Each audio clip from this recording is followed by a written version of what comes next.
이번 국회에 당선된 분들이 좀 있어가지고, 예, 도국혁신당의 신장식 의원, 그다음에 민주당의 또 노동 변호사로 오래 활동한 이용호 변호사, 이런 분들 이제 모임을 좀 하고 있는데, 지금 저녁 모임 하는데, 저는 또 여기 나와서 세미나 하고 들어가겠다 이렇게 하고 나왔습니다. 오늘 자리에 마침 이탄 의원도 나와가지고, 좀 오랜만에 반갑게 인사했고요. 독일로 출국한다 그래요. 다음 주에 아마. 네. 이탄희원하고는 전부터 조금 교류가 있었는데, 우리 민주주의 전반에 대해서, 합의적인 민주주의에도 관심이 많고, 또 시민 참여나 민주적 혁신, 또 시민교육 다 두루두루 관심이 있는 주제인데, 제가 6월에 아마 독일, 벨기에 연수가 예정이어서 독일에서도 한번 만나지 않을까 싶어요. 그래서, 언제 우리 이탄희원을 한번 모실 수 있게, 네, 우리 모임이나 아리 차원에서 예, 신장식 의원, 예, 이용호 의원, 이탄희 의원 한번 만날 수 있는 기회도 좀 예, 추진해 보도록 하겠습니다. 어, 예, 이제 우리 김원석 박사님은 이제 국회 일이 끝나시고 누구는 들어가고 그런 과정인 것 같더라고요. 그죠? 네. 오늘 이제 4차 세미나인데요. 그동안 이제 벌써 많이 달려왔고 오늘 하면 다음 주 이제 프랑스 5차로 시즌 1 세미나가 이제 마무리 되겠습니다. 오늘 김세희 박사님도 들어올 예정인데 학회가 늦게 끝나서 조금 이따 들어오시겠다고 그래요. 그래서 이따가라도 김세희 선생님 다음 주 계획 조금 공유를 좀 하도록 하겠습니다. 오늘은 영국의 시민교육 크릭 보고서 이후 편이죠. 특히 오늘은 우리 김홍석 박사님이 직접 이렇게 영국의 시민교육, 특히 이제 크리코보서 이후 맥락이나 최근 동향, 또 우리가 조금 참고할 지점들 두루 좀 짚어주실 예정이라서 여러분들이 아마 자료는 안 읽어오고 오늘 발표만 들으러 오시지 않았을까. 사실 제가 지금 그런 상황이라 네, 이번 주 너무 예, 저도 사진적인 일정을 어제 밤 오늘 또 아까 우리 네트워크 아리 프레젠테이션 하느라고요. 부랴부랴 아침에 자료 만들어가지고 지금 와 있는 터에, 아, 그 상원 보고서 2017, 19 요거 프린트만 해가지고, 보이시나요? 네, 잘 안 보이네요. 네, 기차에서, 예, 부랴부랴 조금 앞부분만 보다가 잠이 들었습니다. 네, 우리 김원석 선생님 계시니까 안심하고 왔는데, 물론 이제 지난번에 권순정 선생님 논문하고요, 심성보 선생님 논문 정도를 읽었고, 또 우리 예전에 또 김원석 선생님하고 같이 우리 해외 시민교육 같이 공동 연구를 했기 때문에 그런 맥락들 함께 기억하면서 오늘 김원석 선생님 발표를 좀 청해 듣고 궁금한 거 좀 여쭤보고 또 선생님들도 자유롭게 대화 나눠주시면 아주 유익한 시간이 되지 않을까 그렇게 생각을 합니다. 이 상원 보고서를 얼핏 봤지만 이 또한 크릭 보고서 못지않게 굉장히 정밀하고 세밀하게 논의를 해가는 모습이 인상적이고 특히 이제 유럽의 의회들이 일을 하는 모습, 예, 어떤 이런 정책이나 사안들, 법안들을 검토해 나가는 과정에 있어서 기본적으로는 항상 이해관계자들이나 전문가 그룹이나 시민사회의 구성원들과 밀접하게 협의하고 토론하는 모습이 인상적이죠. 그죠? 그리고 뒷부분에 아주 두껍게 그 시민사회 전문가다 이렇게 대표들 뭐 불러서 논의했던 것들이 속기록으로 그대로 첨부가 되어 있더라고요. 그래서 여러 부분들 서로 친하고 뭐 이런 거 떠나가지고 물을 거 묻고 질문할 거 질문하고 대화하는 모습들. 그래서 야, 시민교육을 어떻게 할 것인가를 이렇게 10년, 20년에 걸쳐서 계속적으로 정부와 의회가 이렇게 역점을 두어서 계속 디벨롭하고 리뷰해가고 또 현장의 관계자들하고 대화해가는 모습이 굉장히 의미가 있지 않은가라는 생각을 기본적으로 조금 갖게 되었습니다. 네. 그렇지만 이제 영국의 시민교육도 지금 2010년대 들어서 이른바 노동당의 고른 정부로부터 보수당의 카메론 정부로 이제 정권이 바뀌고 그 이유는 지금까지 계속 보수당이 집권을 해오고 있죠. 총리가 바뀌어가면서 아마 이제 다음 총선에서는 노동당으로 아마 다시 터닝할 거라는 전망이 우세한 것 같은데요. 그동안에 한 10년여의 보수당 정권 시절에 브렉시트도 일어났고 여러 가지 영국 민주주의의 퇴행이나 위기에 대한 목소리도 높은 가운데 시민교육 분야에서도 당초 크릭 보고서를 이정표로 삼아서 정립되었던 21세기 초반의 패러다임이 상당 부분 약화되거나 변경이 일어나고 이른바 캐릭터, 인성교육 논의가 좀 더 활성화되면서 좀 변화를 겪어온 것 같습니다. 물론 그렇다고 이게 완전히 우리나라처럼 이렇게 180도 뭐 이런 관념은 아닌 것 같아요. 그죠? 상당 부분 혼재되어서 이렇게 수정, 조정되어 가는 국면들인 것 같긴 한데 그럼에도 불구하고 영국 역시 우리나라처럼 소선거구제 기반의 양당제 모델, 승자독식 정치에 가까운 그런 다수집적 민주주의를 운영하는 대표적인 나라죠. 웨스트민스터 모델이라고 부르는. 그래서 그런 양상이 시민교육을 둘러싼 정책이나 제도의 패러다임에도 반영되어 있는 모습이 있구나라고 우리가 이제 함께 짐작해 볼 수 있는 대목입니다. 네, 그런 대목들을 이제 아울러 가지고 지금부터 한 20분 정도 됐으니까요. 김원석 박사님께 넉넉하게 한 30분에서 40분 정도 시간 드리면 어떨까요? 네, 9시 정도까지만 발제를 좀 해주시면 또잘 듣고 또 여러분들 궁금하신 거 중심으로 대화 나누겠습니다. 네, 김원석 박사님 박수로 맞이하겠습니다. 예, 감사합니다. 제가 자료를 조금 준비를 했는데, 왜냐면 저희가 지난번에 크릭 보고서를 내용적으로 좀 살펴봤고, 예고하기로는 이제 크릭 보고서 이후에 영국의 학교 시민교육이 어떻게 변화를 겪어왔는가를 이번에 살펴보자라고 얘기를 했는데, 기왕 얘기 나누는 김에 크릭 보고서 이전에는 영국의 시민교육이 어떤 위상 혹은 어떤 방식으로 이루어졌었고, 어떤 계기를 거쳐서 크릭 보고서가 만들어졌는지, 그러니까 그 전후의 맥락을 다 살펴보면 좋겠다. 라는 생각이 들어서요. 그렇게 치자면은 시간적으로 꽤 오랜 시간들을 저희가 거슬러 올라가서 이제 하나하나 살펴봐야 돼서 제가 자료를 좀 제 말로만 들으시면 좀 이해하시기 어려울 수 있고 또 영국 맥락이라는 게 또 우리랑 다른 것들이 있어서 직접 원자료들을 좀 보시면 좋겠다라는 생각 때문에 아무튼 자료를 제가 만들었는데 화면 공유를 제가 그냥 하면 되는 건가요? 어떻게 돼요? 저한테 권한이 있나요? 한번 해볼까요, 그럼? 네, 한번 눌러보시죠. 화면 공유. 네. 되네요. 예, 됩니다. 공유 되시나요? 예. 제가 그러면 자료를 보면서 말씀을 좀 드리겠습니다.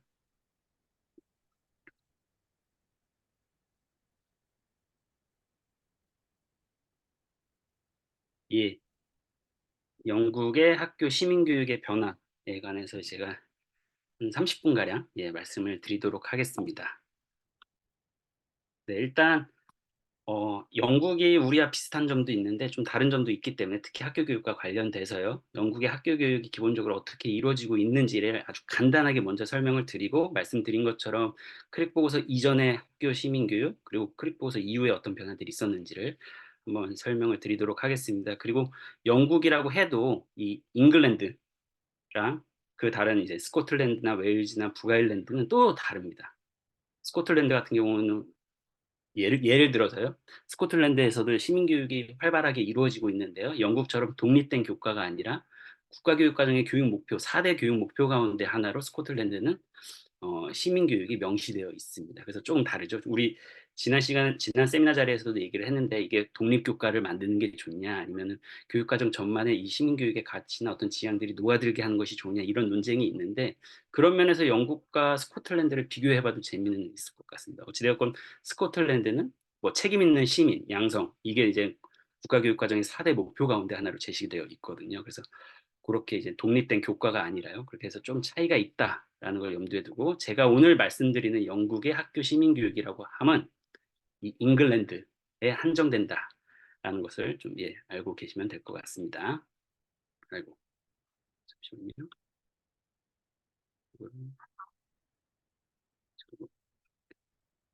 먼저 영국의 학제를 살펴보면요. 초등학교 같은 경우는 우리랑 똑같습니다. 6년제로 이렇게 1학년부터 6학년까지 있고요.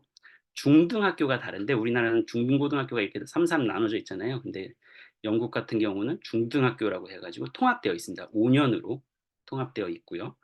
이렇게 중등 과정까지 끝나면은 대학을 다닐 친구들은 이제 대학을 준비하는 별도의 코스를 이수하고요. 2년 정도 됩니다. 그리고 직업교육을 받는 학생들은 또 직업교육을 위한 컬리지를 가거나 그렇게 합니다. 그래서 그때부터 나뉘게 됩니다. 이걸 이제 여기 적혀 있는 further education이라고 합니다. 프라이머리 에듀케이션은 1학년부터 6학년 초등 단계고요. 세컨더리 에듀케이션은 중등, 중고등 통합으로 5년 진행하고요. 나머지 2년은 대학 가는 친구들은 이제 A레벨이라는 시험을 보기 위해서 저 밑에 적혀 있긴 한데요. 시험을 보기 위해서 준비를 하고 나머지 2년은 직업교육 갈 친구들은 이제 컬리지라고 해가지고 그렇게 가서 실제 필요한 직업적인 기술이나 이런 것들을 배우고 합니다. 그리고 이제 초, 중, 고등학교 과정을 다시 키 스테이지라고 해서 이제 스테이지를 좀 나눕니다. 그러니까 초등학교 1, 2학년을 키 스테이지 1, 그다음 초등학교 3학년에서 6학년을 키 스테이지 2, 그리고 이제 중등학교죠. 중등과정 7, 8, 9년을 키 스테이지 3, 그리고 마지막 2년을 키 스테이지 4라고 합니다. 이 스테이지가 끝날 때마다 일종의 평가를 하면서 아이들이 어느 정도 학업이 진전이 있었는지를 평가하고 관리하기 위해서 이런 키 스테이지를 나누는 것이고요. 그리고 그 키 스테이지 4까지 다 마치면은 이제 중등까지 과정까지 다 마친 거잖아요. 그럼 이제 GCSE라고 해서 일종의 졸업 자격 시험을, 그러니까 중등 졸업 자격 시험을 이제 봅니다. 한 10과목 정도? 예, 10과목 정도의 시험을 봅니다. 몇 날 며칠을 걸려서 봅니다. 매우 중요해요. 왜냐하면 영국은 우리와 다르게 대학을 가는 친구들이 뭐 절대 다수가 아니기 때문에 한 50%가 조금 넘는데요. 그렇기 때문에 많은 채용이나 이런 데 있어서 GCSE라는 것을 매우 이제 중요한 자격 기준으로 활용을 하기 때문에 이 시험이 매우 중요합니다. 그리고 대학을 가려는 친구들은 이제 2년 추가적인 과정, 자기가 대학 가서 공부할 걸 딱 마음에 정하고 몇 과목만 집중적으로 퍼더 에듀케이션에서 이제 집중적으로 이제 2년 동안 공부를 하고 거의 우리나라의 학부 수준의 버금가는 공부를 합니다. 예를 들어서 내가 사회학과를 가고 싶다. 그럼 그 2년 동안 뭐 아주 필수적인 뭐 국어, 영어, 미술 국어, 영어 이런 것들을 할 수도 있고 거기에 더해서 자기가 뭐 체육도 하고 싶지만 내가 나중에 사회학과를 가고 싶어 그러면 사회학 과목을 딱 해가지고 이 4-5과목 정도만은 집중적으로 이승합니다. 그리고 2년 마치면 보는 시험이 A레벨, 대학 가는 친구들은 꼭 봐야 되는 이 A레벨 시험입니다. 이렇게 학제가 이렇게 구성이 되고 주요한 시험들은 이렇게 있고요. 아마 GCSE는 한 번쯤은 들어보셨을 것 같아요. 뭐 이거 성적 발표되는 날이면 우리랑 똑같이 사실 우리 수능 발표하듯이 아이들 막 마음 졸이면서 성적 결과 확인하고 막 그렇기도 합니다. 그리고 이제 학제는 이렇고요. 영국의 학교를 살펴보면 학교는 크게는 우리 국공립하고 사립으로 나누시 영국도 마찬가지입니다. 스테이트 스쿨이 있고요. 우리로 치면 국공립 학교인 거죠. 퍼블릭 스쿨이 영국에서는 사립 학교를 뜻합니다. 프라이빗 스쿨이라고도 하는데 퍼블릭 스쿨이라고 보통 부르기도 합니다. 그래서 국립과 사립이 있고요. 이 사립은 너무 잘 알듯이 우리 이튼 스쿨 하면 딱 알잖아요. 그렇죠? 영국의 왕족이나 귀족들이 다니는 아주 값비싼 학교들 말합니다. 대략 영국 학생의 한 3-4% 정도가 최근에 좀 많아졌다고 하는데 그래봐야 5% 안팎으로 해서 이 퍼블릭 스쿨, 프라이빗 스쿨을 다니긴 합니다. 이튼 스쿨 떠올리시면 됩니다. 아이들 뭐 펭귄 코트 같은 거 입고 다니는 학교 있잖아요. 그렇고요. 학교 국공립 학교를 좀 더 세분화해서 나눠보면 이게 정부가 지원해주는 스테이트 메인테인드 스쿨이 있고요. 그냥 우리 흔히 얘기하는 국공립 학교를 생각하시면 되는데 최근에 들어서 이 아카데미라는 게 등장을 합니다. 이 아카데미가 아마 뒤에 가서 설명할 때 또 나오는데 이 많은 학교들이 아카데미로 전환되면서 시민교육이 위축되는 경향이 있습니다. 그 이유에 대해서는 조금 이따 뒤에서 설명을 할 텐데 이 아카데미는 그럼 무엇이냐? 우리로 치면 자공고를 생각하면 됩니다. 자율형 공립고등학교 있잖아요. 그러니까 국공립이긴 한데 정부가 지원도 해주는데 학교 운영이나 이런 면에서는 철저히 학교의 장 혹은 이른바 CEO들, 학교를 관리하는 매니저들에게 절대적인 권한을 줍니다.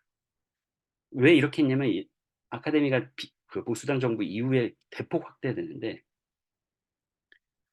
왜냐면 기초학력이나 영국의 그 수학 능력이 아이들이 떨어진다라고 하니까 그 지역들을 타겟으로 삼아서 이 학교의 아이들의 학업 성적을 올려줄 수 있는 그런 매니저를 고용을 하고요. 그 매니저가 뭐 원래 교육 관련된 업체에 있는 사람일 수도 있고 아닐 수도 있고 뭐 여러 방면에서 뭐 원론적으로는 학부모들도 참여할 수 있고 학부모들도 될 수 있고 하지만 사실상 아카데미를 운영하는 대부분의 사람들은 이 교육 업체들입니다.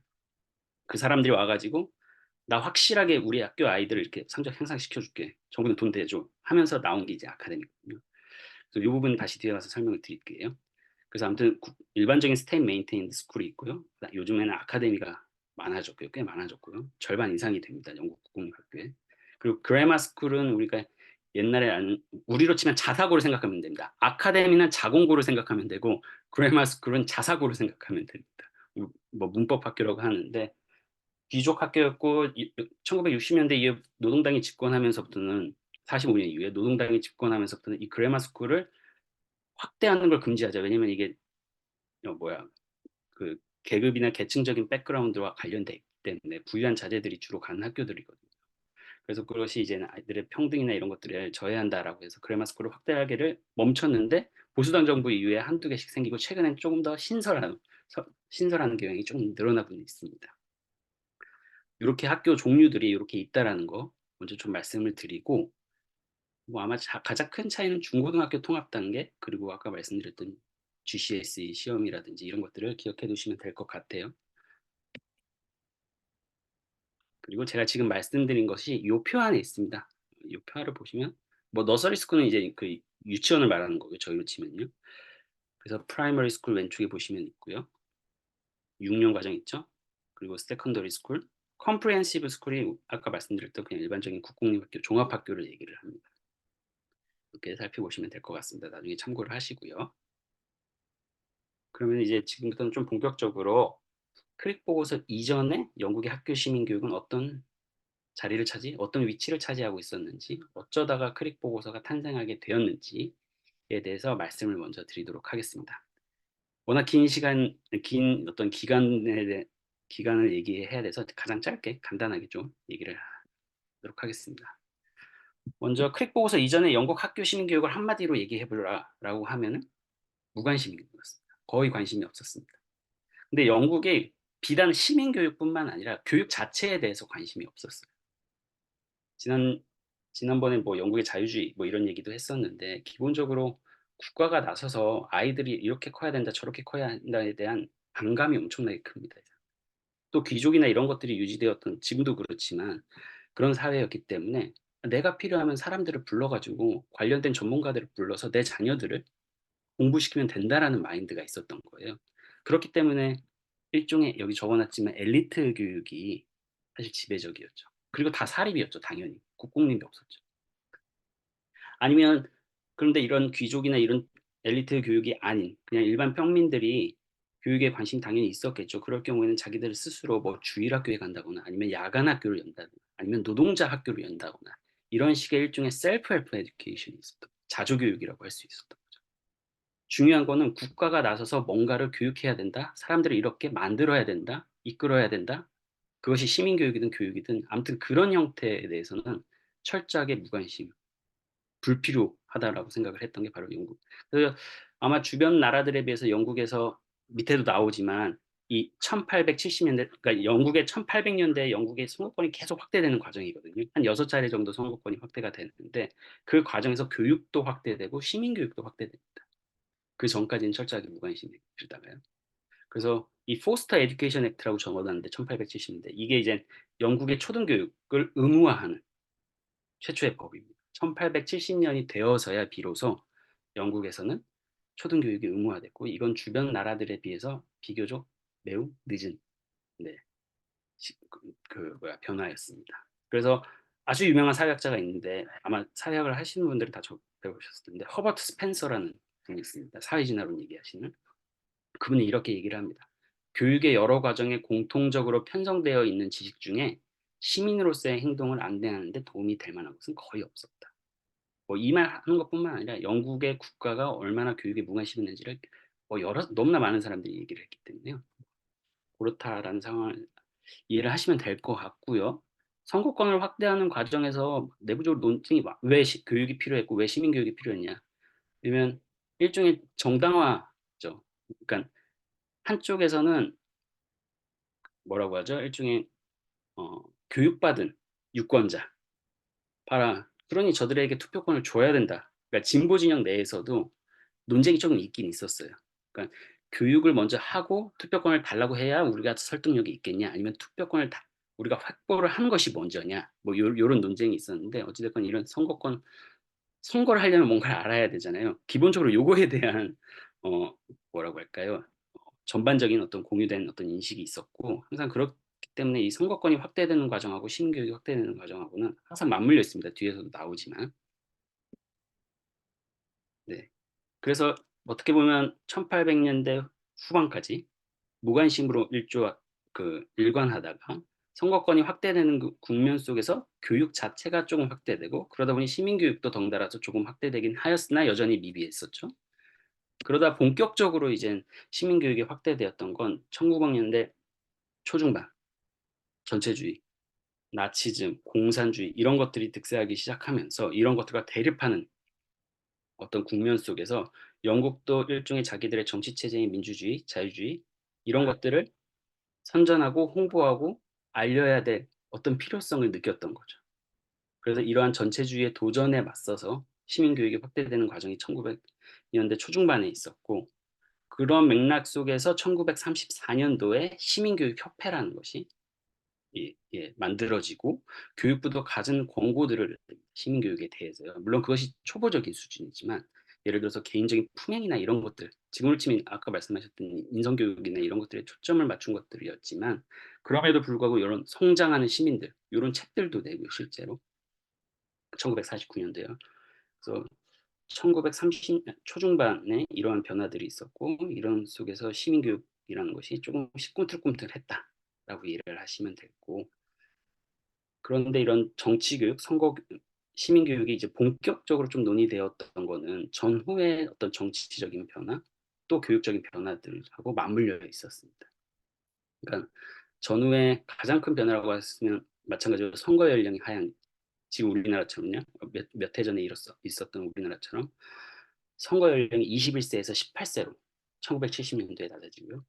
졸업 연령도 원래는 15세인데 16세로 높아집니다. 1972년도였습니다. 그러니 학교에서 아이들은 더 오랜 시간을 16살까지 학교에 있어야만 했고 학교를 졸업하고 나서는 더 빠른 시기에 중요한 이제 정치적인 결정을 해야만 했던 거죠. 정치적인 영향력을 행사해야만 했던 거죠. 그러니 당연히 그것을 학교 안에서 아이들이 충분히 정치적인 존재로 시민 혹은 정치적인 시민으로 성장할 수 있도록 교육해야 한다는 얘기가 있었고 이러한 것을 준비하기 위한 프로젝트 하나가 바로 1968년부터 3년간 진행되었던 인문학 교육과정 프로젝트, 휴머니티스 커리큘럼 프로젝트라고 하는데 앞서 말씀드렸던 선거 연령이나 졸업 연령이나 이렇게 변화됐잖아요. 그래서 아이들이 정치적 존재 혹은 정치적 시민으로 성장해야 되는데 이걸 위해서 어떻게 우리가 아이들과 인문학 공부를 할 수 있을 것인가 하고 교육과정을 인문학 교육과정을 완전히 재편한 그런 프로젝트를 3년간 합니다. 매우 재밌습니다. 여기서 나왔던 게 이 보고서만 봐도 재밌는 것들이 많은데요. 예를 들어서 이 보고서에서 강조되었던 게 탐구 기반 학습, inquiry based education, 탐구 기반 학습, 그리고 그 속에서 교사의 역할은 중재자로서의 교사의 역할, 뭐 이런 얘기들이 나오고요. 실제 이 교육 과정을 9개의 논쟁적인 주제, 그러나 아이들이 반드시 배워야 할 논쟁적인 주제들이 있잖아요. 빈곤, 성, 가족, 전쟁, 뭐 기타 등등 한 9가지 주제를 딱 정하고요. 이것들을 실제 우리 아이들에게 어떻게 가르칠 것인가 학교에서.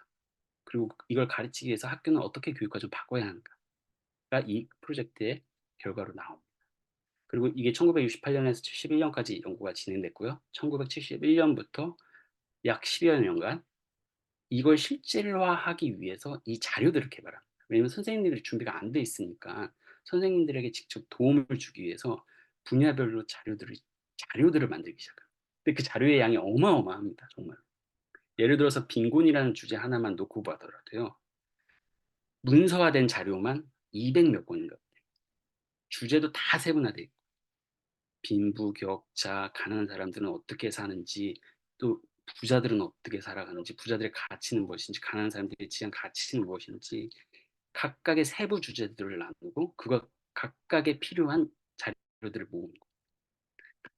근데 뭐 오늘 이걸 논의하는 자리는 아니니까요. 어찌됐건 이러한 1900년대 그 전후의 변화들이 있었고 그것에 부응하는 교육적인 변화가 있었고 그 교육적인 변화라고 하면 인문학 지금 우리로 치면 사실 이게 바로 시민교육을 위한 어떤 프로젝트가 아니었나라고 생각을 해요. 어찌됐건 학회에서도 이거에 대해서 이러한 변화에 발맞추기 위해서 1969년에 정치협회가 열립니다. 정치협회가 만들어진 목적 가운데 하나는 분명합니다. 일상적인 언어로 일상 시민들이 정치적인 참여를 할 수 있도록 하기 위해서 우리가 필요한 어떤 지적이고 이론적인 도구들을 제공해 주자. 이런 걸 목표로 내걸었고요. 당시 협회장이 만들었던 사람이 바로 버나드 크릭이었습니다. 버나드 크릭이 이 1969년 만드는 정치협회 회장이 됩니다. 이러한 변화들과 함께 다른 한편에서는 사회적인 갈등이 지속적으로 계속되었습니다. 영국에서는요. 1970년대 후반 특히 IMF 구제금융도 받고 경제 위기가 너무나 심했고요. 노동자들의 파업은 계속됐고요. 당시 대처가 또 들어오면서 그것들을 또 강력하게 또 제했죠. 그래서 영국에서는 그 시기를 그 파업 1978년이었나요? 그때 이루어졌던 파업을 이렇게 표현을 합니다. 불만의 겨울이라고. 근데 이제 불만의 겨울이 꼭 노동자 파업만 의미하는 건 아닌 것 같고요. 제가 보기에는. 당시에 전반적으로 사회적으로 매우 어려웠고 그 어려움 속에서 사람들이 자기들에게 처해진 어떤 불만이나 불안들을 매우 폭력적인 방식으로 폭발시키기 시작했습니다.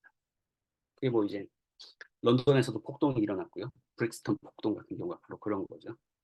브릭스턴은 이제 노동자들, 특히 카리브해 지역에 있던 흑인들이 많이 살고 있는 지역인데 영국의 런던의 남쪽에 있는 지역입니다. 거기서 폭동이 일어났기도 하고 2000년 물론 런던 하면 이제 좀 약간 그런 지역이 아래쪽으로는 브릭스턴, 위쪽으로는 토트넘이 그렇습니다. 토트넘이나 아스널.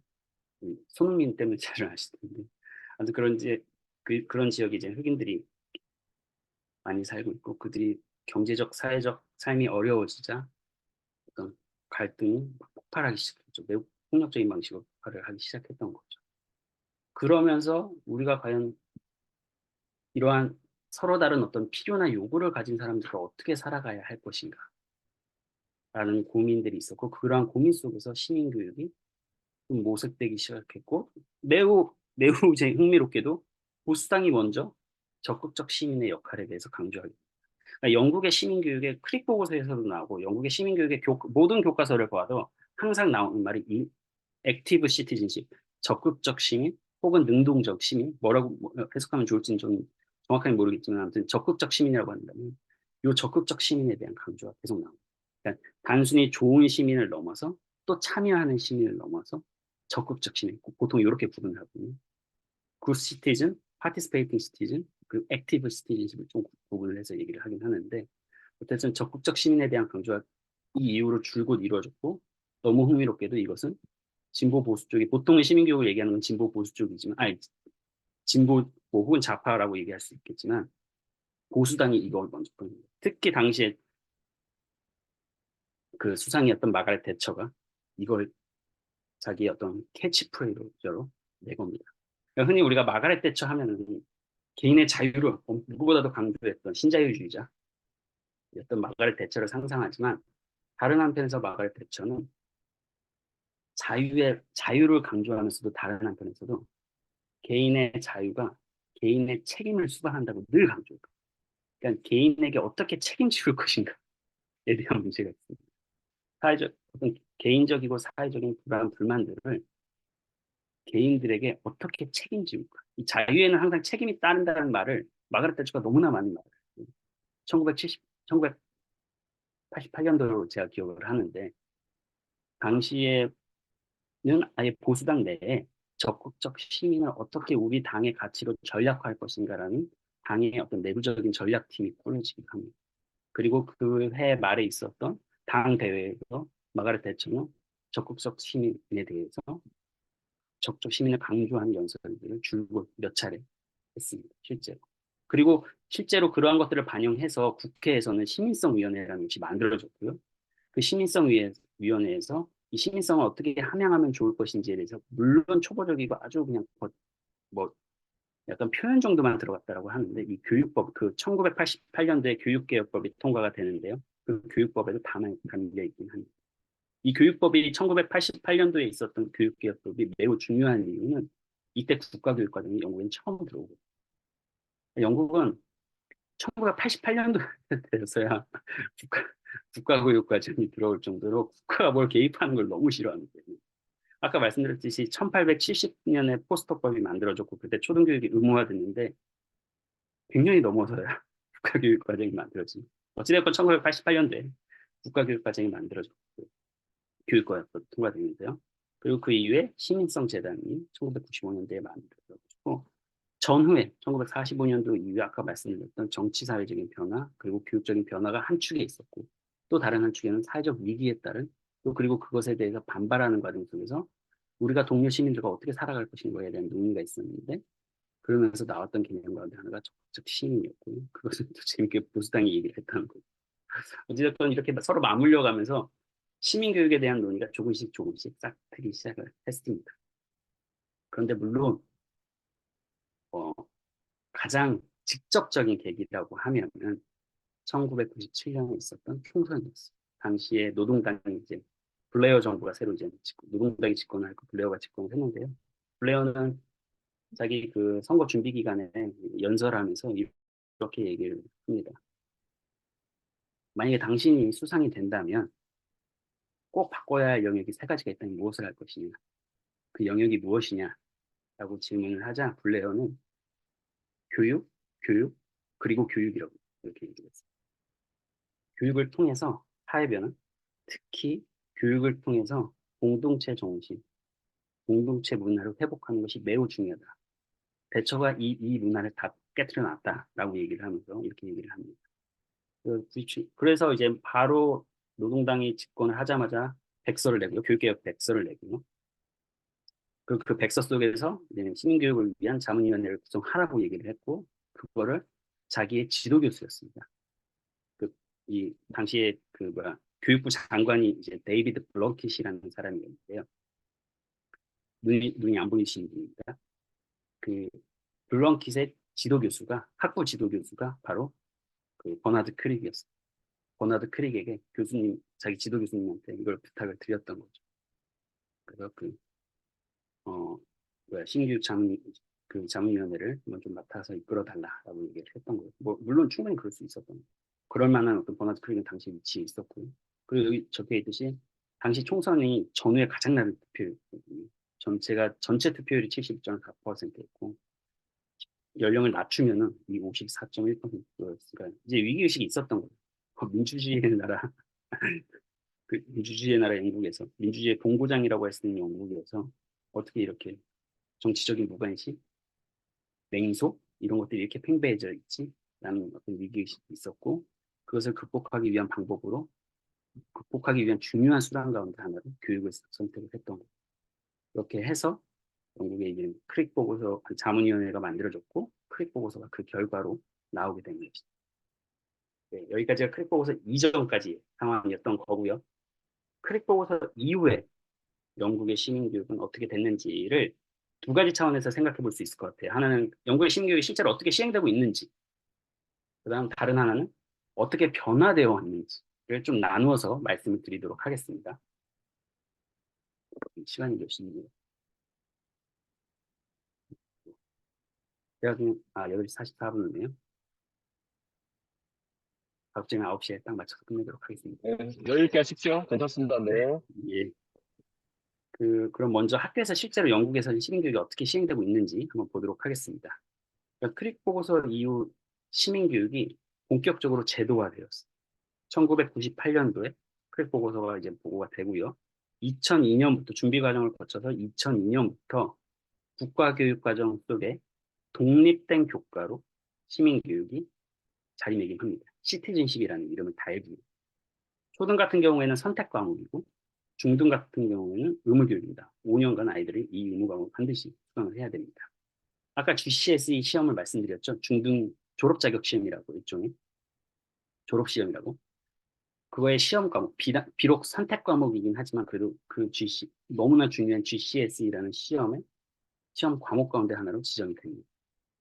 그리고 버나드 크릭이 이 시민교육협회 주로 이제 시민교육을 가르치는 사람들 에게 필요한 정보도 주고 그들을 네트워크로 구성하는 시민교육협회를 2001년대 만들게 됩니다. 이것도 크릭이 만든 겁니다. 근데 한번 제가 여기 사이트 웹 주소를 적어놨는데요. 적어놓은 이유가 너무나 좋은 자료들이 너무나 많습니다. 예를 들어서 영국은 아까 말씀하신 것처럼 올해 이제 선거를 앞두고 있는데요. 이때쯤 되면 항상 선거를 앞두고 선거교육을 어떻게 해야 될 것인지에 대한 자료를 만들어냈고요. 중립성 문제는 어떻게 해결해야 되는 건지부터 시작해가지고 관련된 자료들, 뭐 난민에 대한 교육은 어떻게 해야 되는지, 이런 뭐 미디어 리터러시는 어떻게 해야 되는지 이런 것들을 엄청 자료를 잘 제공하고 있고요. 그래서 한번 들어가 보시라고 여기 적어놨으니까 나중에 한번 시간 되시는 분들 한번 들어가서 살펴보시면 좋을 것 같습니다. 물론 네트워크도 하고 포럼도 하고 지금은 이제 아마 애뉴얼 컨퍼런스, 연례 그 컨퍼런스 연 1회 한 번씩 하거든요. 연간.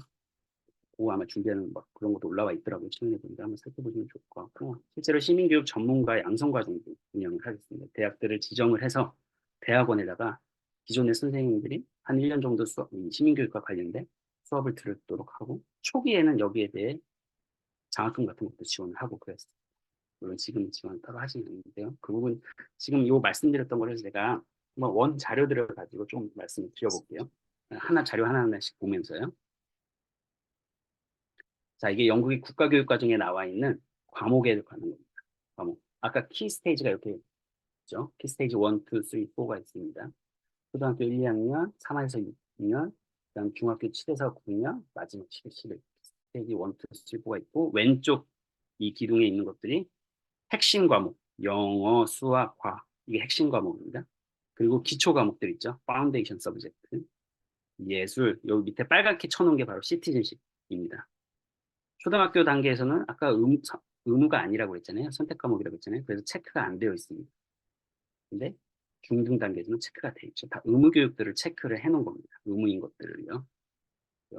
9개의 기초 과목 가운데 하나로 시민 교육이 자리매김하고 있다. 키스테이지 3랑 4에서는 의무 교육으로 되어 있다. 확인하실 수 있고요. 근데 이제 영국은 국가교육과정이 저렇게 과목명까지 이렇게 명시되어서 있지만 그걸 몇 시간을 가르칠지, 몇 시간을 가르칠지, 어떤 이름으로 어떻게 가르칠지 이런 건 철저하게 학교 교육과정에 달려 있습니다. 그래서 영국의 국가교육과정 문건을 실제로 보시면 처음에 표지를 제외하고 다음 장부터는 이 국가교육과정이 어떻게 학교 교육과정이 이 국가교육과정을 어떻게 활용해야 되는 것인지, 학교 교육과정이 더 중요하다는 얘기를 구구절절히 써놓고 있습니다. 그래서 어찌되었건 실제로 이건 제가 어떤 그냥 일반 아무 학교나 검색을 해서 제가 그 학교의 교육과정을 그냥 받아본 거예요. 보시면은 시티즌십이라는 게 없잖아요. 여기. 어디에 찾아봐도 시티즌십이 없습니다. 이게 일주일에 지금 가르쳐야 할 내용들을 이렇게 키 스테이지, 그러니까 스테이지별로 나눠서 설명을 하고 있는 건데요. 그리고 교육과정도 두 개입니다. 왼쪽, 오른쪽이 지금 다릅니다. 왼쪽은 약간, 오른쪽은 그러니까 약간 학업에 초점을 맞추는 교육과정인 거예요. 왼쪽은 기초교육과정이라고 할까요? 약간 이런 겁니다. 한 학교인데도 교육과정이 이렇게 자기들 마음대로 두 가지로, 세 가지로, 뭐 네 가지로 이렇게 자기들 마음대로 학생들의 수준이나 이런 것들을 고려해서 편성을 할 수 있는 겁니다. 그 왼쪽부터 그냥 왼쪽을 한번 보시면 시민교육은 따로 없죠. 그런데 자세히 보시면 이 knowledge and understanding of the world 있죠.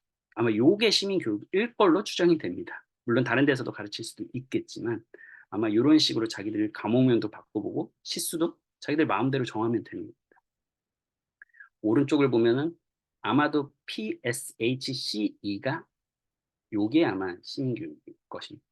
원래 PSHE 그게 있다고 그랬잖아요. 개인, 사회, 건강, 경제교육이라고 하는 기존의 과목이 있었는데 그게 영국의 시민교육이랑 도대체 뭐가 다른 거냐 그거랑 논쟁이 있었다고 했잖아요. 그러니까 그렇게 아예 두 과목을 통합해서 이렇게 가르친다고 이렇게 되어 있는 것입니다. 그러니까 영국에서 독립교과로 지정되어 있다고는 하나 그것이 우리나라처럼 하나의 교과처럼 이렇게 독립되게 딱 그 교과의 영역 딱 확고하게 갖고 이렇게 가르쳐지지는 않았다라는 걸 좀 짐작해 볼 수 있는 거죠. 이건 국가교육과정에 나온 시민교육의 목적에 관한 네 가지의 목적이 있죠. 국가교육과정에 나온 시민교육, 시민교육을 위한 국가교육과정은 모든 학생들이 이런 것들을 하기로 원한다. 예를 들어서 영국이라는 것이 어떻게 통치되고 있고 그의 정치 시스템은 어떻게 되고 있고 어떻게 시민들이 참여하고 있는지 정치 시스템이나 이런 것들이에요. 그리고 법이나 사법체계나 법이나 이런 것들에 대해서 이런 것들이 어떻게 법이 어떻게 만들어지고 이런 것들에 대해서 지시나 이런 거 이해를 갖는다. 뭐 이런 것도 있고요. 발룬티어 그러니까 자원봉사에 참여하는 것들 이러고 그것뿐만 아니라 이 책임감 있는 활동들을 어떻게 하는지 이런 것들을 중요하게 여겨지고 있고요. 마지막으로 정치적인 문제나 이런 것들에 대해서 비판적으로 생각하고 논쟁할 수 있다. 토론할 수 있다. 뭐 이런 것들도 이렇게 적혀 있습니다. 이거는 국가교육과정에 나와 있는 시민교육의 목적, 네 가지 목표를 이렇게 가지고 온 것이고요. 이건 학교 교과서입니다.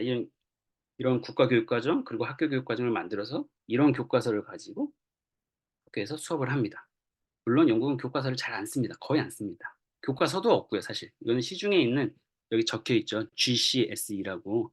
GCSE 시험 아까 GCSE의 선택 과목으로 이 시민교육이 지정이 되어 있다라고 했잖아요. 그러니까 이걸 선택하는 아이들을 위해서 만들어진 지금 우리로 치면 문제집 참고서 정도 되는 것 같습니다. 이런 것들을 활용해서 학교에서 가르쳐지고 있고요. 2016년에 나온 교과서인데요. 오른쪽이 목차입니다. 목차. 왼쪽 부분이 하나의 교과서 두 개네요. 그 위에 AQ, OCR은 이 교과서 회사의 이름이니까 그냥 넘어가셔도 될 것 같고 아무튼 이런 목차 아래 교과서들이 만들어져 있다. 이런 것들을 활용해서 주로 그냥 활용합니다. 우리처럼 교과서를 쭉 따라가는 건 아니고요. 교과서를 그냥 교사들이 그냥 참고하고 관련된 자료들을 직접 만들어서 배포하는 방식으로 보통 이루어지는데 어찌됐건 교과서는 이런 정도로 만들어져서 운영이 되고 있다. 이 교과서에 대한 얘기는 뒤에 가서 아마 한 번 더 할 것 같아요. 다른 이유 때문에. 그래서 그때 한번 다시 얘기를 하고요. 이건 이제 평가책입니다. 그럼 학교에서 수업을 하고 어떻게 평가할 것인가 정해진 건 없습니다. 근데 이제 교육부나 아니면 우리나라처럼 교육과정 평가원에서 이런 기준을 가지고 평가하세요라고 권고한 경우는 있습니다. 아니면 앞서 제가 말씀드렸던 그 시민교육협회에서 나름 평가 기준들, 평가 방법들을 정리해서 공유를 하기도 합니다. 그래서 정해진 건 없으나 그래도 평가를 매우 중요하게 생각을 하고 있기 때문에 우리 크릭보고서에도 그 부분이 나왔잖아요. 그래서 예를 들어서 왼쪽에 보면 그 시민교육에서 다뤄져야 할 공부해야 할 주제가 하나 이렇게 디모크래시 민주주의에 대해서 이렇게 나와 있고요. 단계가 위에 보면 단계가 있죠. emerging 이거 지금 안 보이는데 developing인가요? 그다음 achieving, exceeding 그 옆에 거도 제가 지금 여기 있네. excelling 나오네요. 그러니까 이제 막 제일 왼쪽부터 하면 이제 막 이제 시작하는 단계 그리고 발전하고 있는 단계 그리고 어떤 목표에 도달하는 단계 목표를 넘어서는 단계들 뭐 이렇게 얘기를 하고 있고요. 단순히 민주주의의 어떤 특징들을 나열할 수 있는 정도, 그 다음 넘어서서 그걸 묘사할 수 있는 정도, 그리고 자신들의 의견을 제시할 수 있는 정도, 한 단계 더 넘어선 거죠. 그리고 더 넘어서면 이걸 설명할 수 있는 거, 그리고 자기의 관점을 분명히 세우고 다른 사람들의 관점도 제시할 수 있는 단계, 좀 더 발전한 거죠. 그럼 다른 사람들의 의견을 제시하는 걸 넘어서서 상세하게 이밸류에이션, 평가할 수 있는 것들, 민주주의와 관련된 이슈들과 관련돼서 평가할 수 있는 단계가 되면 훨씬 더 뛰어난 단계고 마지막으로는 이런 것들을 다 종합적으로 분석할 수 있는 그리고 특별한 용어들을 사용해 가지고 이것들을 아주 정확하게 설명할 수 있는 것들 이렇게 아무튼 보시면 이 평가 기준들이 이렇게 마련이 되어 있습니다. 그리고 평가는 방금 그 평가는 이 평가들은 학교에서 교사들이 주로 활용하는 평가고 이것뿐만 아니라 예를 들어서 뭐 동료 평가는 어떻게 할 것이냐 그리고 자기 스스로 평가는 어떻게 할 것이냐 이런 자료들도 다 주어집니다. 평가가 우리는 꼭 교사가 해야 된다고 생각하는데 그렇지는 않습니다. 동료들이 나를 어떻게 평가할지, 내가 동료를 어떻게 평가하고 나는 나 자신을 어떻게 평가할 것인지 이 수업에 대해서 이런 자료들도 다 마련이 되어 있더라고요 보니까. 그리고 이거는 이제 아까 말씀드렸던 GCSE 시험에서 그럼 시험 문제가 실제로 어떻게 되느냐 나오느냐입니다. 뭐 시험 문제가 엄청 많이 나옵니다. 근데 여기 제가 그냥 여기는 제일 배점이 높은 12 marks라고 써 있는데 12점이니까 제일 배점이 높은 문제를 그냥 아무거나 가지고 와본 겁니다. 한 3-4개 영역으로 정해져 있습니다. 이 GCSE 시험을 한 2시간 가량을 봅니다. 이 시민교육 하나만 가지고 전부 다 쓰는 겁니다. 그리고 물론 뭐 간단한 단답형도 몇 가지 있는데 얼마 되지 않고요. 모두 다 자기 그걸 쓰는 겁니다. 문제를 한번 보시면은 시민 행동이 당신의 시민 행동이 당신과 다른 당신과 어떻게 얼마나 유용했는가를 분석하는 겁니다. 왜냐면 이 앞에 문제들은 뭐 너가 뭔가 시민 행동을 어떻게 할 것인지 계획을 세워봐라. 앞에 이런 문제가 있었을 거예요. 왜냐면 문제가 이게 독립된 문제가 아니라 앞에 문제들하고 다 이어지는 문제거든요. 그러면은 너가 그 시민 행동을 한 것이 실제로 너 자신하고 그리고 다른 사람들에게 얼마나 유용했는지 분석하라는 거예요. 그래서 너의 액션이라는 것이 너의 그 시민 교육을 통해서 얻은 그 스킬들을 발전시키고 활용하는데 실제로 얼마나 유용했는지를 한번 분석해보고 뭐 요런 것이 막 쭉 이렇게 써 있는 거예요. 계속 써야 되는 거예요, 전부 다. 주로 실제로 네가 뭘 직접적으로 했는지를 평가를 합니다. 주로 문제들을 쭉 읽다 보면요. 너는 사회 문제에 어떤 문제에 관심을 갖게 되었고 왜 예를 들어서 다른 문제를 보니까 왜 이 문제에 관심을 갖게 됐는지 그럼 넌 이 문제를 해결하기 위해서 어떻게 자료들을 찾게 되는지를 써라. 그리고 마지막에는 이런 문제가 나온 거예요. 너의 행동을 한번 다 돌아볼 수 있는 이런 계기들을 제공을 해주는 거예요. 그리고 이건 아까 교사들 양성하는 문제가 매우 중요한 문제거든요. 교원들이 이 시민교육을 하는데 전문성을 갖도록 해야 되는 건데 이거는 그냥 제가 최근에 그 런던 대학교 UCL 대학의 그 시민교육 대학원 과정, 교육대학원에 마련된 대학원 과정이 있길래 한번 그냥 캡처를 했습니다. 1년 코스입니다. 1년 코스. 그리고 대부분의 이 과목들은 영국에서는 어떻게 하냐면 학교에 안 있습니다. 배우는 게 아니라 그 학교 현장으로 가서 이제 그 시니어 티처들하고 아니면 시민교육에 오래 경력이 있는 사람들하고 매칭을 해서 주로 현장 실습을 중심으로 이루어집니다. 예를 들어서 한 학기 1년이면 3학기 정도로 구성되어 있는데 한 학기 정도만 뭐 기본적인 이론이나 이런 것들을 배우고 나머지 2학기는 실질적으로 대부분의 시간은 학교에 직접 나가서 시민교육을 가르쳐보고 그런 것들을 예, 배워나가는 과정입니다. 여기까지가 실제 영국에서는 크릭 보고서 이후에 제도화되었고 어떻게 시행되었는가, 어떻게 시행되고 있는가에 대한 얘기였고요. 이렇게만 보면 되게 어떻게 보면 또 그럴듯해 보이기도 하고요. 근데 지금부터는 크릭 보고서 이후에 영국의 학교 시민 교육이 어떻게 변화했는가를 조금 얘기를 드리려고 합니다. 그리고 앞서 그런 것들이 얼마나 효과적으로 이루어지고 있는가, 뭐 아마 눈치를 채셨겠지만 그렇게 효과적으로 이루어지고 있는 것 같지는 않습니다. 그런 얘기들을 조금 드려보겠습니다. 자, 왼쪽이 2000년대 들어서 중요한 사건들이 전 세계적으로 일어납니다. 사실 뭐 영국만 그랬던 건 아니고요. 왼쪽에 보시면 다들 아시겠지만 9.11 테러가 있었고요. 오른쪽은 영국 런던 테러가 있었습니다. 영국뿐만 아니라 세계적으로 매우 극단적인 인종적이고 민족적이고 종교적인 갈등이 2000년대 초반에 막 벌어지기 시작합니다. 2002년도에 학교 시민교육이 제도화됐는데 바로 3년 뒤인 2005년에 런던에서 7.7 테러가 일어납니다. 출근길에 테러한 거 러시아어 시간에 테러한 거죠. 그 전인 2001년도에는 한참 시민교육을 준비하고 있는 그 단계였는데요. 내년이면 시민교육 할 텐데 미국에서 9.11 테러가 일어났고요. 부시는 바로 테러와의 전쟁을 선언합니다. 영국도 2005년도에 7.7 테러, 런던 테러가 있고 나서 바로 반테러법을 만듭니다. 이 카운터 테러리즘을 2008년도에 제정을 하고요. 교육부에서 수많은 문건들이 내려옵니다.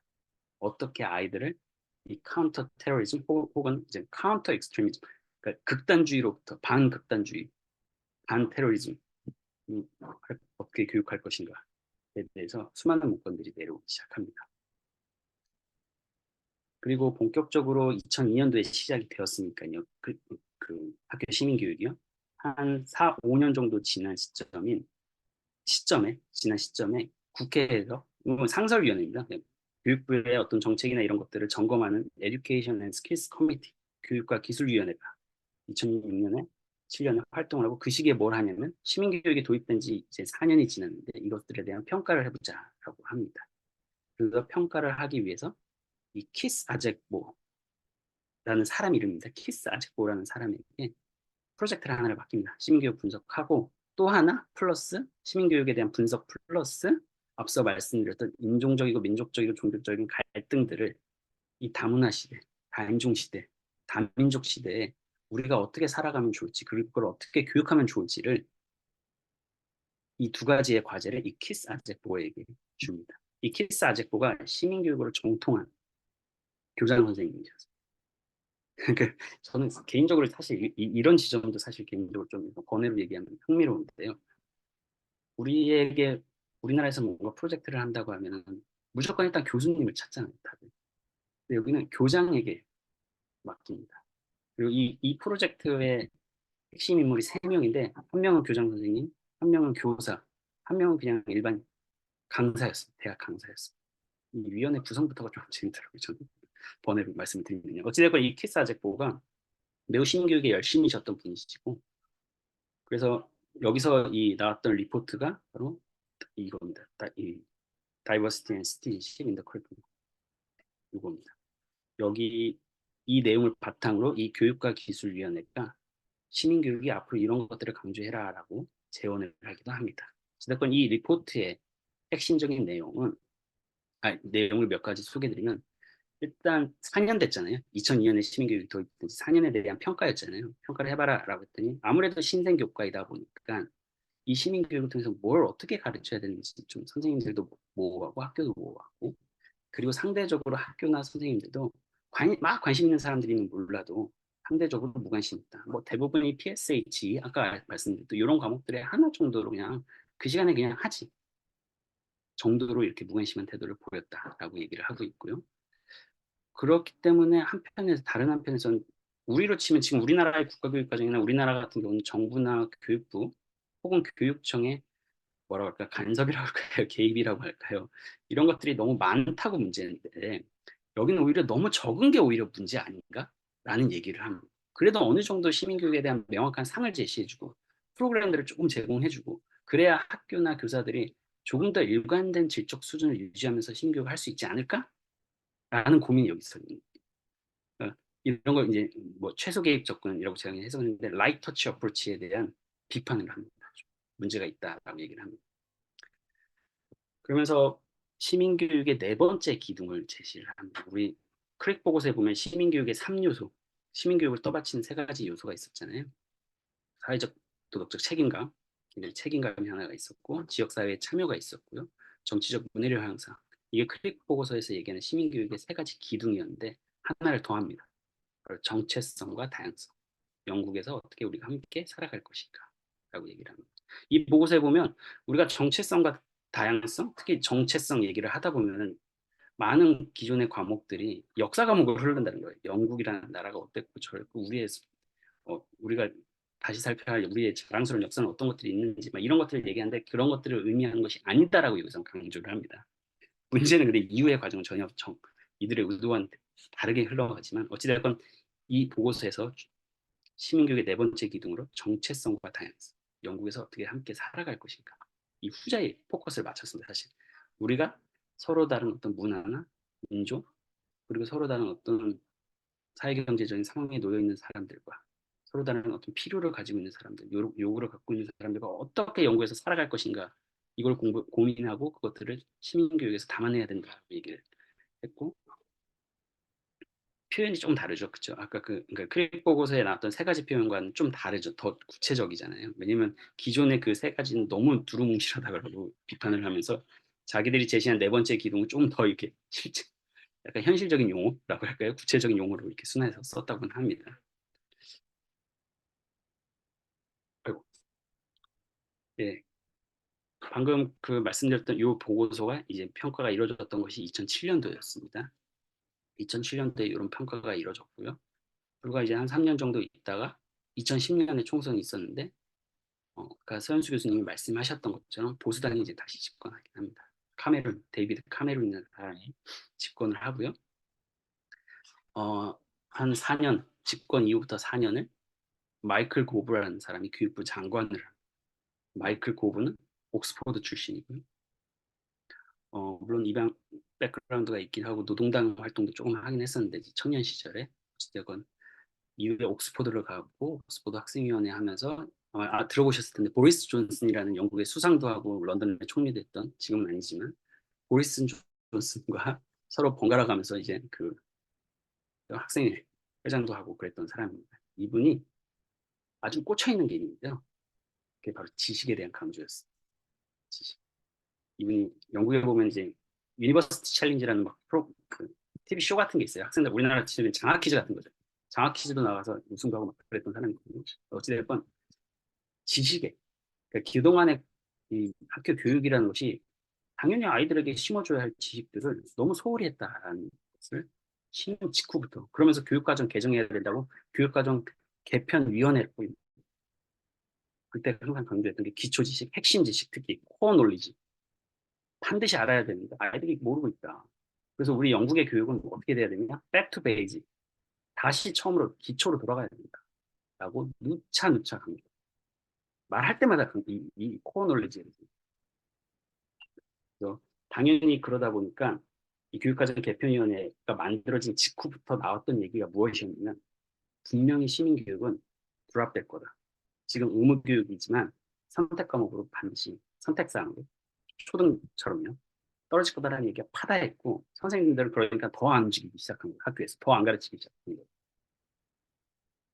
그리고 또 하나 강조되었던 게 아까 수많은 사회적인 갈등에 대해서 얘기했잖아요. 그러다 보니까 이게 전국적 정체성을 좀 교육해야 된다. 물론 강조점이 다르긴 한데 앞에 그 아젝보 그 보고서에서 나온 강조점은 그런 사람들과 어떻게 살아갈 것인가, 함께 살아갈 것인가의 강조점이 있었는데 보수당이 집권하면서 강조점을 앞에다 방점 짓습니다. 영국다운 게 뭐냐? 브리티시니스가 뭐냐? 브리티시 밸류가 뭐냐? 영국적 가치가 뭐냐에 대한 강조로 강조점이 옮겨옵니다. 이게 뒤에 아마 교과서 바로 다음 슬라이드에서 제가 교과서 다시 설명을 드릴게요. 그러면서 이제 자꾸 시민교육의 위상이 계속 떨어지기 시작하고 시민교육이 곧 선택 과목이 될 거고 GCSE 시험 과목에서는 아예 빠질 거다라는 얘기가 파다했습니다.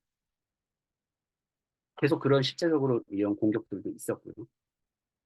그런데 참 이것도 재밌는데요. 2010년 이후에 진짜 말 그대로 디지털 혁명이 일어나면서 디지털 리터러시, 디지털 문해력에 대한 디지털 교육에 대한 붐이 일어났고 그럼 이걸 누가 할 것이냐라고 했는데 시민교육 쪽에서 할 수밖에 없을 것 같다는 생각을 하는 거예요.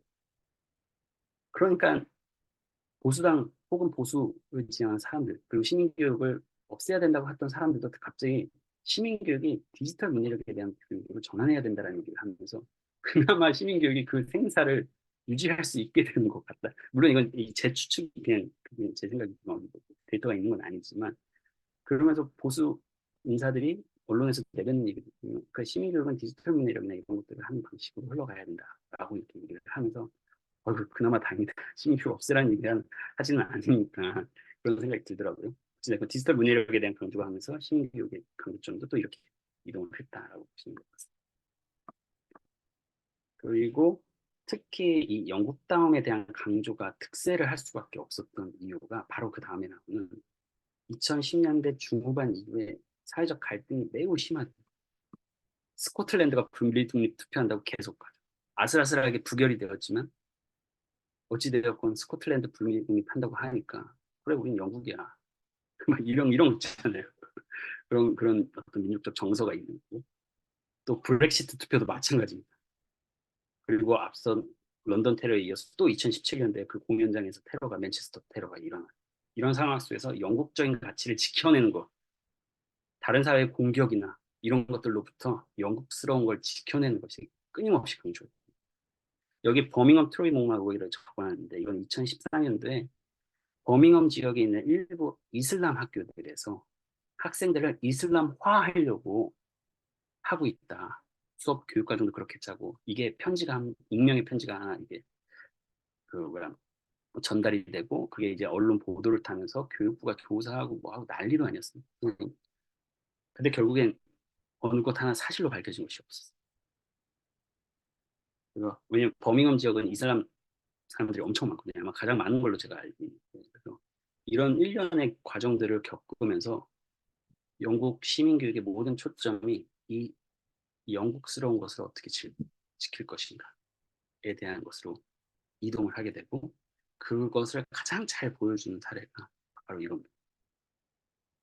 왼쪽은 아까 보셨죠? 교과서라고 말씀드렸죠. 오른쪽도 똑같은 교과서입니다. 똑같이 써있죠. 똑같은 출판사에서 나온 AQA라는 가장 큰 출판사거든요.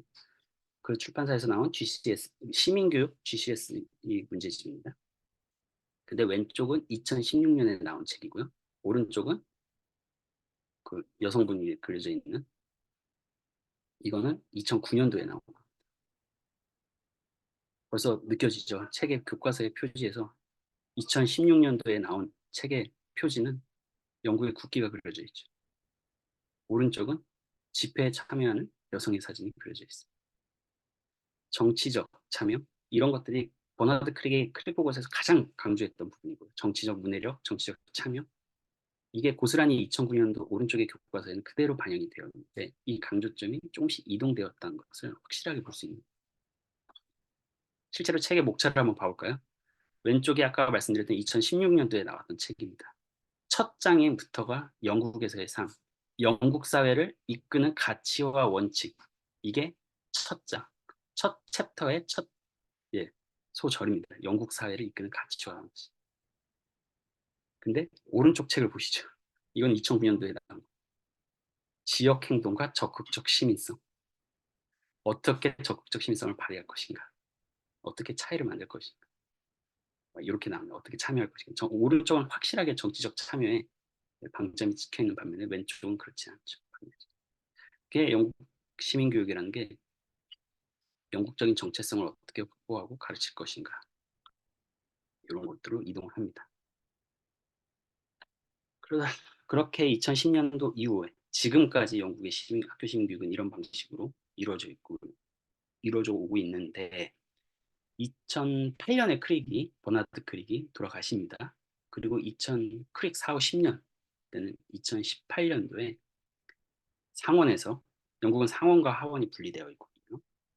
상원에서 시민성과 시민참여위원회라는 것이 만들어집니다. 블렁킷이 여기 데이비드 블렁킷 아까 말씀드렸던 그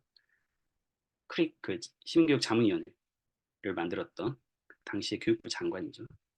장관이 포함되어 있는 위원장은 아니었는데 포함되어 있는 시민성과 시민참여위원회가 2017년도에 구성이 되고 그 활동을 정리한 보고서가 제가 소개해드렸던 이 보고서 The Ties That Bind Citizens and Civic Engagement in the 21st Century.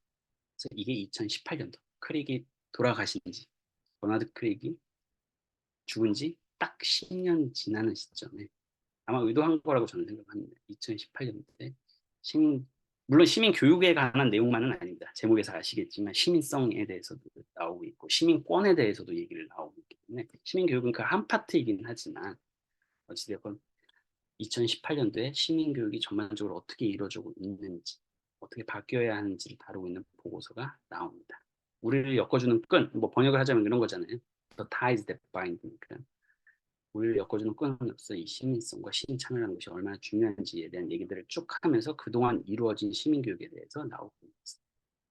그래서 그동안 이루어진 시민교육 덕분에 예를 들어서 학교에서 시민교육을 많이 받은 아이들이 시민적인 참여나 어떤 정치적인 참여나 이런 것들도 확실하게 뭐라고 할까요? 실증적으로 연구 결과들을 제시를 합니다.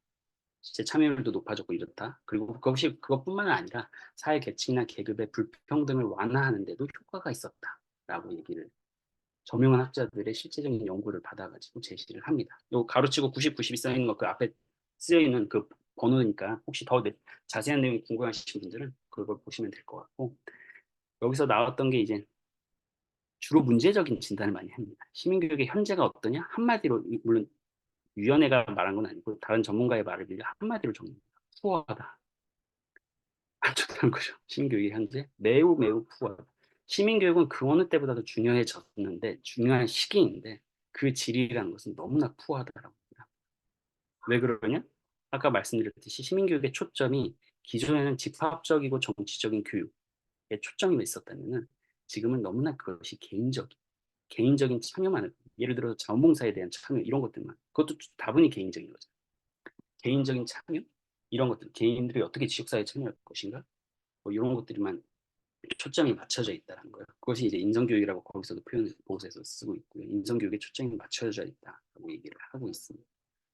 그리고 아까 말씀드렸듯이 아카데미가 늘어나면서 국가교육과정을 따르지 않아도 되거든요. 이 아카데미는 자기들이 원하는 과목들을 더 집중적으로 가르칠 수 있게 됐어요. 그러다 보니까 국가교육과정의 필수 과목으로 되어 있는 이 시민교육이라는 것도 매우 빈약하게 진행되고 있다라고 얘기를 합니다. 그리고 실제 교사들을 조사해 보면 교사들이 가장 자신감이 없는 과목을 뽑으라면 시민교육을 뽑는다. 그 얘기는 달리 얘기하면 교사들의 시민교육에 대한 전문성을 지원하는 것. 그러니까 전문성 자체도 부족하고 그것이 부족한 이유가 전문성을 지원할 수 있는 체계가 너무나 빈약하기 때문이다. 라고 얘기를 합니다. 그래서 아까 앞서서 제가 그 UCL 대학의 어떤 그 1년짜리 연수 과정 그거 보여드렸잖아요. 그런 거에 대한 교사들이 뭐 장학금이나 이런 것들을 지원하면서 교사들이 거기서 충분히 양질의 교육을 받을 수 있도록 지원을 해야 되는데 그게 초반에 이루어졌었는데 끊기거든요. 그 장학금이. 그래서 그런 문제들을 지적을 하고 있고요. GCSE 선택 과목으로 지정이 되어 있다고는 하지만 실제로 GCS에서 이 시민교육을 선택해서 시험 보는 아이들은 매우 낮다라는 거. 제가 지금 그 자료가 지금 없는데 109 그거에 써 있거든요. 이게 3%인가 4%라고 하더라고요. 그 자료에는. 그러니까 오로지 그 GCSE를 보는 아이들의 3% 혹은 4%만이 이 과목을 선택해서 본다라는 거. 이게 선택 과목으로 지정되어 있으면 얼마나 의미가 있을 것인가. 이 얘기를 바꿔 말하면 이제 좀 더 GCSE에서 비중이 있도록 얘기를 해야 됩니다. 그렇다고 뭐 필수 과목, GCSE에서도 꼭 봐야 되는 과목이 있거든요. 아까 그 뭐였죠? 코어 서브젝트 있었잖아요. 수학, 영어, 과학.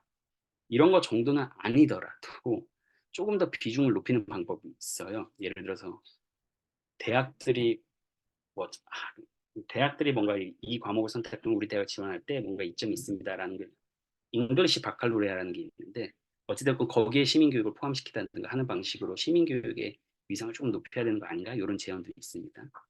그리고 사립과 국공립 학교들 그리고 약간 사회경제적으로 백그라운드가 좋은 아이들과 그걸 충분한 백그라운드를 갖고 있지 못한 아이들 간의 시민교육의 질적 차이가 매우 커다랗다 얘기를 하고 있습니다. 이런 부분은 저희한테 시사하는 바가 저는 개인적으로 크더라고요. 과연 민주시민교육이라는 것이 학교 시민교육이라는 것이 진짜 현실에서 보면은 누구에게 도움이 되고 있는가라고 했을 때 시민교육을 잘 받고 잘 활용하는 아이들이 있는가 하면 그 아이들은 보통 보면은 나름 괜찮은 백그라운드를 갖고 있는 아이. 근데 그렇지 않은 아이들은 오히려 시민교육으로 인한 효과를 좀 덜 보는 실제로 그런 연구도 있거든요. 연구에서 그런 연구 결과도 있어요.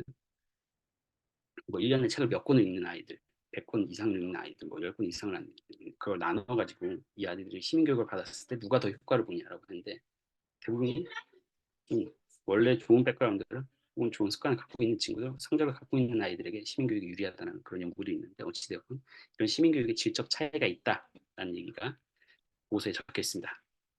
그래서 이걸 좀 보시면 좋을 것 같은데 제가 요 밑에 보고서는 팔로우업 리포트라고 있잖아요. 그 2018년도에 이 시민성과 시민참여위원회가 보고서를 냈고 그걸 이후에 여기서 제안한 것들도 있을 거고요. 뭘 조사해보라고 한 것도 있을 거고요. 이런 것들 정책적인 제안들 이런 것들을 했으면 그런 교육부나 이런 애들이 그런 정책적 제안을 잘 받아 안았는지 안 했는지 이런 것들을 다시 점검하고 다시 현 시점에서 다시 재현하고 이런 것이 팔로우 리포트인데 내용은 사실 비슷합니다. 내용은 사실 비슷해서 이 팔로우 리포트를 보시면 근데 한 가지 좀 말씀을 빼놓은 게 있는데 우리로 치면 교육과정 평가원의 역할이 너무나 중요하다. 교육과정 평가원이 시민교육이 워낙 모호하기도 하고 그 방법이나 내용이나 방법 면에서 모호하기도 하고 어렵기도 하고 하기 때문에 전문적인 지원이 너무나 필요하고 또 그거에 보건과는 전문적인 평가도 필요하다는 거예요. 전문적인 지원과 평가를 한 존재가 누구냐? 교육과정 평가원이죠.